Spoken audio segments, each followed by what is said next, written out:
எல்லாருக்கும் வணக்கங்க.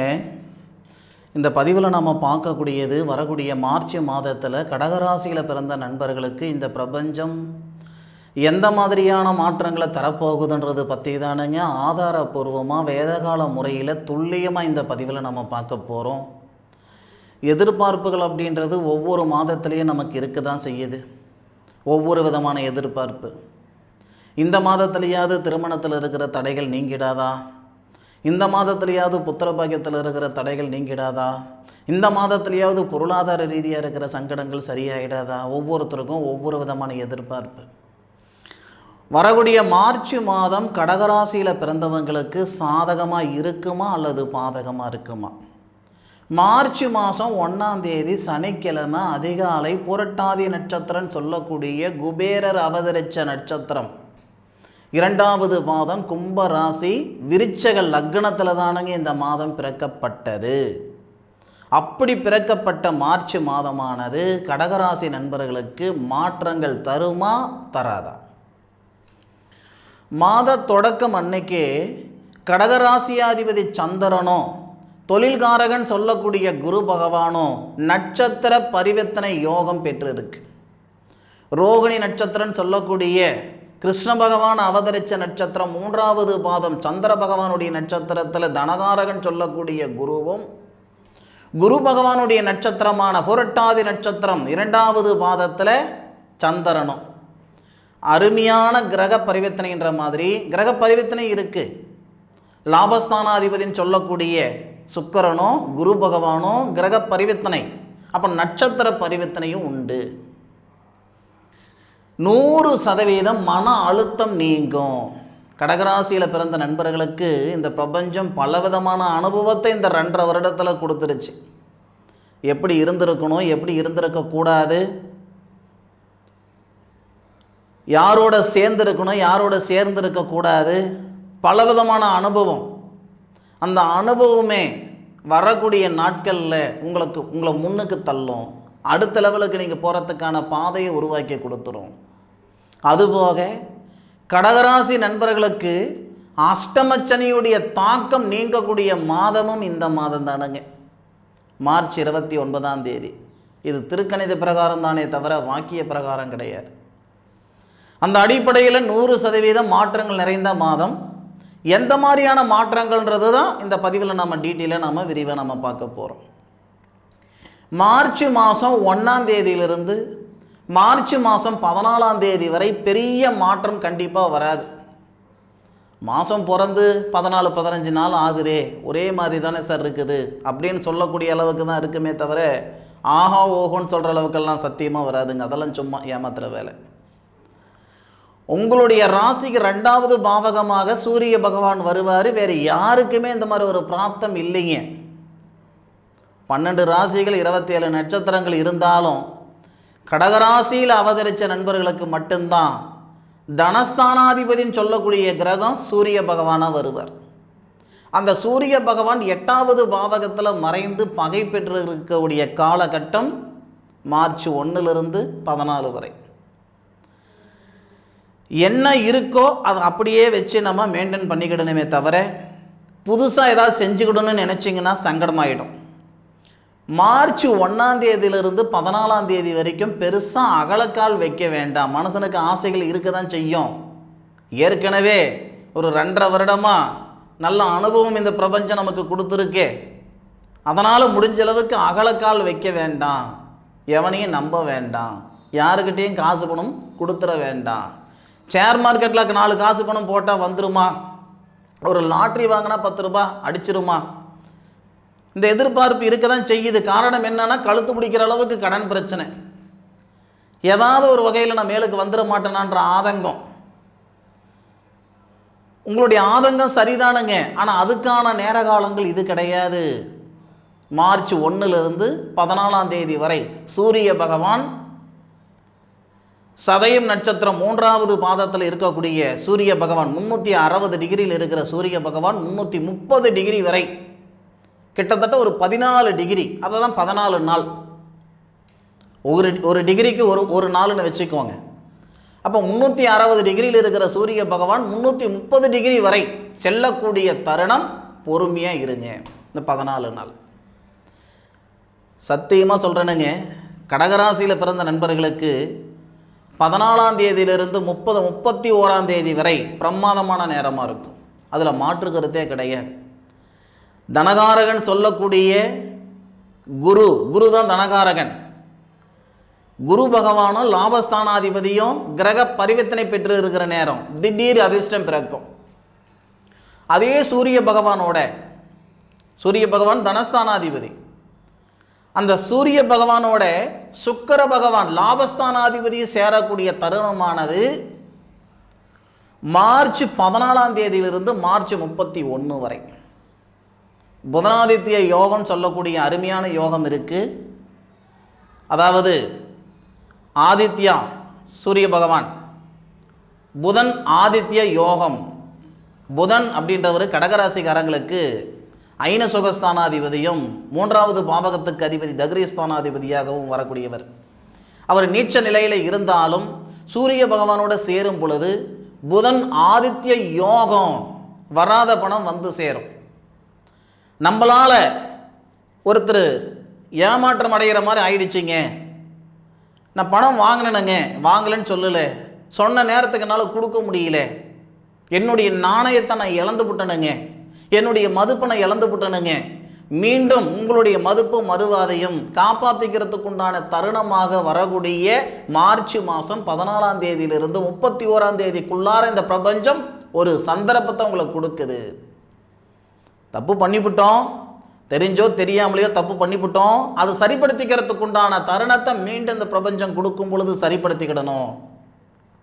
மார்ச் 14லிருந்து 31 உங்களுடைய பொருளாதார ரீதியாக இருக்கிற சங்கடங்களை சரிப்படுத்திக்கிறதுக்கு உண்டான தருணத்தை இந்த பிரபஞ்சம் தரப்போகுது, பயன்படுத்திக்கோங்க. கணவன் மனைவிக்குள்ளார பிரிவினைகள் ஆயிடுச்சிங்க, சங்கடங்கள் ஆயிடுச்சிங்க, சங்கடப்பட்டு நிற்கிறோங்க, ஏண்டா இருக்கும், இதுக்கடா இருக்கும், இல்லை இருக்கலாமா இருக்க வேணாமன்ற மனநிலையில் நான் இருந்துக்கிட்டு இருக்கிறேங்க அப்படின்னு சொல்லக்கூடிய கடகராசியில் பிறந்த ஆணுக்கும் சரி பெண்ணுக்கும் சரி பொருளாதார ரீதியாக இருக்கிற சங்கடங்களும் ஆகிற மாதிரியும் கணவன் மனைவிக்குள்ள இருக்கிற சங்கடங்களும் சரிப்படுத்தி கொடுத்துரும் இந்த பிரபஞ்சம். உங்களுடைய ராசிக்கு 7வது பாவகத்துக்கு அதிபதி திருமண ஸ்தானாதிபதி யாருன்னு கேட்டிங்கன்னா சனி பகவான். திருமண ஸ்தானாதிபதியும் திருமண காரகனும் 29ஆம் தேதி ஒரே பாவகத்தில் வராங்களே, குரு பகவானுடைய ஆதிக்கத்தில் இருக்கிறாங்க. அப்போ உங்களுடைய ராசிக்கு 3வது பாவகன் சொல்லக்கூடிய புதனுடைய ஆதிக்கத்தை பார்க்கும் தருணம், பார்க்கும் வண்ணம் கணவன் மனைவிக்குள்ளே இருக்கிற சங்கடங்களை சரிப்படுத்திக்கிடும். ஒரு மனுஷனுக்கு எவ்வளோதான் பிரச்சனை இருந்தாலும் பொருளாதார ரீதியாக கணவன் மனைவிக்குள்ளார நிம்மதி சந்தோஷம் இருந்ததுன்னு வச்சுக்கோங்களேன், எது வேணாலும் பார்த்துக்கிடலான்ற ஒரு தைரியம் இருக்கும். மாதத்துக்கு 2 லட்சம் ரூபாய் சம்பாதிக்கிறேனுங்க, ஆனால் கணவன் மனைவிக்குள்ளே ஏகப்பட்ட பிரச்சனைகள் இருக்குதுங்க, வாழ்கிற வாழ்க்கையே அர்த்தம் இல்லாமல் போயிடும் இல்லையா? அதுதான் பெரியவங்க சொல்லுவாங்க போல, திருமணம்ன்றது 1000 காலத்து பயிர் அப்படின்ட்டு. அப்போது கடகராசிகாரங்களுடைய கடன் பிரச்சனைகள் நீங்கிறதுக்கு உண்டான தருணமாகவும் கணவன் மனைவிக்குள்ளே இருக்கிற சங்கடங்களை சரிப்படுத்திக்கிறதுக்கு உண்டான தருணமாகவும் பிரதானமாக வரக்கூடிய மார்ச் மாதம் இருக்க போகுது. அதில் மாற்று கருத்து கிடையாது. ஏதோ ஒன்று சொல்கிறேன் அப்படின்ற மாதிரி எதுவும் நினச்சிக்கிடாதீங்க, ஆதாரம் இல்லாமல் சொல்ல மாட்டேனுங்க. ஏன்னா நான் இதுவே ஒரு கர்மான்னு நினைக்கிறவன். நான் நல்ல விஷயங்கள், நான் சொல்கிற விஷயம் நடந்தது அப்படின்னா அது புண்ணியமாகவும், நான் சொன்ன விஷயம் நடக்கலைன்னா அது எனக்கு பாவமாகவும் நினைக்கக்கூடியவன். என்னுடைய யூடியூப் சேனலில் அனாவசியமான பதிவுகள் எல்லாம் இருக்காதுங்க. இதுதான் இப்படி தான், இந்த இடத்துல இந்த கிரகம் இருக்குதுங்க, இந்த சாரம் வாங்கியிருக்குதுங்க, இதனால் இந்த பலன் வருதுங்க அப்படின்னு தெளிவான முறையில் தான் இருக்குமே தவிர ஏதோ ஒன்று சொல்லிவிடலாம் அப்படின்ட்டு உங்களுடைய நேரத்தை நான் வேஸ்ட் பண்ண மாட்டேனுங்க. உங்களுடைய நேரத்தை நான் எடுத்துக்கிட மாட்டேன். மனசார சொல்கிறேன், கடகராசி நண்பர்களுக்கு இந்த தருணம் மிக சிறந்த ஒரு தருணமாக இருக்கும். அதுபோக செவ்வாய் என கடகராசிக்கு 5வது பாவகத்துக்கு அதிபதி 10வது பாவகத்துக்கு அதிபதி செவ்வாய் தான். அதாவது புத்திரஸ்தானாதிபதியும் அவர் தானுங்க, தொழில் ஸ்தானாதிபதியும் அவர் தானுங்க. அந்த செவ்வாய் இதுக்கு முன்னுக்கு வக்கரத்தில் உங்களுடைய ராசியிலே இருந்தார். செஞ்ச தொழிலை விட்டுவிட்டு, செய்துக்கிட்டு இருக்கிற தொழிலை விட்டுவிட்டு வேறு தொழில் செஞ்சுக்கிடலாமான்ற எண்ணங்களெல்லாம் நிறைய கடகராசி நண்பர்களுக்கு வந்திருக்கும். ஊர் விட்டு போயிடலாமா, நாட்டு விட்டு போயிடலாமா, இந்த மாதிரி ஒரு சூழ்நிலை, இது சூழ்நிலைன்றதை விட அவநிலை, அப்படியெல்லாம் சில நண்பர்களுக்கு வந்திருக்கும். ஒன்று மட்டும் சொல்கிறேனுங்க, தெரியாத வேலையை தொடர்றதும் தப்பு, தெரிஞ்ச வேலையை விடுறதும் தப்பு. 20 வருஷமாக நான் செய்துக்கிட்டு இருந்த வேலையே இந்த நேரத்தில் எனக்கு சங்கடமாக இருக்குதுன்னு வருத்தப்படுறீங்கன்னா, 20 வருஷமாக செய்துக்கிட்டு இருக்கிற வேலை சங்கடப்படுது அப்படின்னா, புதுசாக ஒரு வேலை செஞ்சால் உங்களுக்கு சௌகரியமாக வந்துடுமா? பழக்கப்பட்ட குதிரையில் பயணிக்கிறது ஈஸி, பழக்கப்படாத குதிரையில் பயணிக்கிறது கஷ்டம். பொறுத்தீங்க. இந்த 1 மாதம் பாருங்கள், ஒரு மனசு இருக்கிற இடத்துலேருந்து மேலே போகலனாலும் யாரும் கேட்க மாட்டாங்க. இருக்கிற நிலைமையிலேருந்து கீழே போயிட்டுன்னு வச்சுக்கோங்களேன், தப்பாயிடும். ஏற்கனவே நொந்து நூலாகி சின்னப்பட்டு சிரமப்பட்டு ஏண்டா இருக்கும், எதுக்கடா இருக்குன்ற அளவுக்கு கிட்டத்தட்ட இந்த 2.5-3 வருட காலம் கொடுத்துருச்சு. மறுபடியும் ஒரு சிக்கலில் போய் மாட்டிக்க வேண்டாம். இந்த 1 மாதத்தை சரியான முறையில் பயணிச்சிங்கன்னா, இந்த 1 மாதத்தை சரியான முறையில் பயன்படுத்திக்கிட்டிங்கன்னா உங்களுக்கு சங்கடங்கள் இருக்காது. சார் பார்த்துக்கலாம் சார், இந்த பிரபஞ்சத்துக்கு மீறிய ஒரு சக்தி இருக்கிற மாதிரி எனக்கு தெரியலைங்க. அதனால் முடிஞ்ச அளவுக்கு சூதானமாக இருக்கக்கூடிய காலகட்டம் 14 நாள், உங்களுக்கான காலகட்டம் 17 நாள் பார்த்துக்கோங்க. அப்போது இந்த செவ்வாவுடைய அமைப்பு, என தொழில் ஸ்தானாதிபதி உங்களுடைய ராசியிலேயே வந்தார், வக்கரத்தில் இருந்தார், வக்கர நிவர்த்தி அடைஞ்சார். 10வது பாவகத்தில், 10வது பாவகத்துக்கு அதிபதி 12வது பாவகத்தில் ஐன சுகஸ்தானத்தில் புனர்பூச நட்சத்திரம் சொல்லக்கூடிய ஸ்ரீராமர் அவதரித்த நட்சத்திரத்தில் செவ்வாய் இருக்கிறது பரவாயில்ல. செவ்வாய் உங்களுடைய ராசிக்கு 3வது பாவகத்தையும் உங்களுடைய ராசிக்கு 7வது பாவகத்தையும் பார்க்குறார்.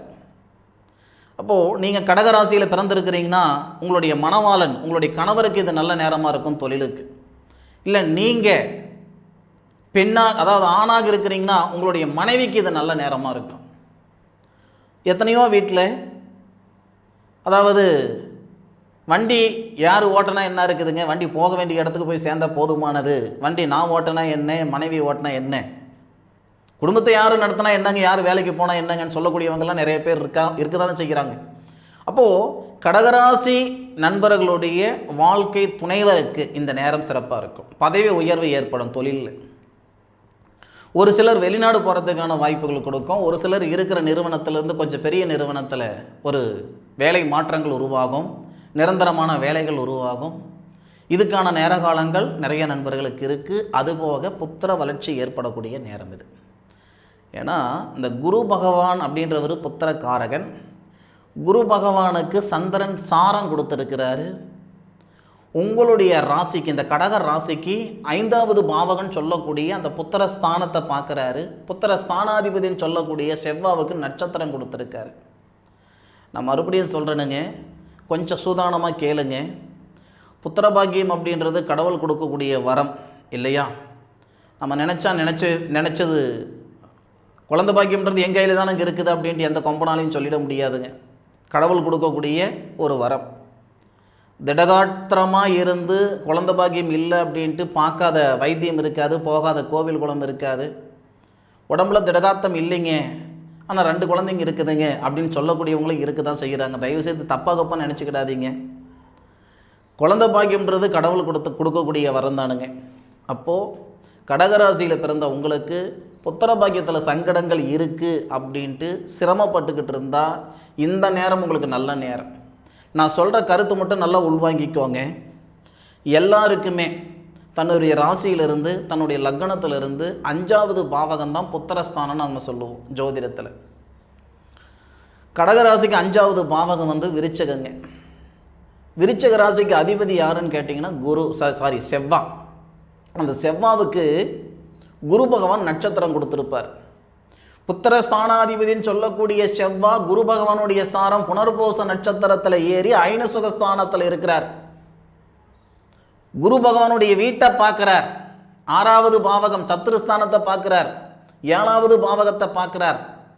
அதே குரு பகவான் புத்திரஸ்தானம் சொல்லக்கூடிய செவ்வாவுடைய வீட்டை பார்க்கிறாரு சந்திரனுடைய சாரத்திலிருந்து. உங்கள் ராசிநாதனுடைய சாரம் சொல்லக்கூடிய ரோகிணி நட்சத்திரம்ன்றது கிருஷ்ண பகவான் அவதரித்த சாரத்திலிருந்து. இதனால் புத்திர செல்வம் உருவாகிறதுக்குண்டான அருமையான நேரம். அற்புதமான மிராக்கள் கடகராசி நண்பர்களுக்கு நிச்சயம் நடக்க போகுது.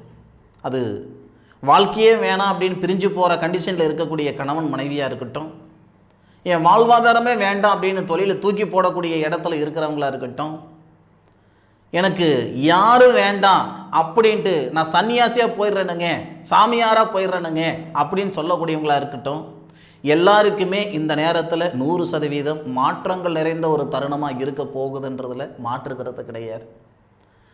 நான் சொன்ன வாக்கு இது நடந்தது நடக்கலைன்றதை அனுபவித்து எனக்கு சொல்லுங்க. சரியா? 100% கடகராசி நண்பர்களுக்கு பிரமாதமான நேரம். இந்த நேரம் பயன்படுத்திக்கோங்க. இந்த பதிவு கடகராசிக்காரங்களுக்கு எப்படி இருந்தது அப்படின்ட்டு அனுபவித்து எனக்கு கமெண்ட்டில் சொல்லுங்கள். நிச்சயமாக உங்களுக்கு பயனுள்ள ஒரு பதிவாக இருக்குன்றதில் மாற்றங்கள் ஒன்றும் கிடையாது. மீண்டும் அடுத்த ஒரு அற்புதமான தருணத்தில் உங்கள் அனைவரையும் சந்திக்கும் வரை உங்களிடமிருந்து விடைபெறுவது உங்கள் வீட்டு ஜோதிட நண்பனான மா காளிதாஸ் மணிகண்டன். திருச்சிற்றம்பலம். வாழ்க வையகம், வாழ்க வளமுடன்.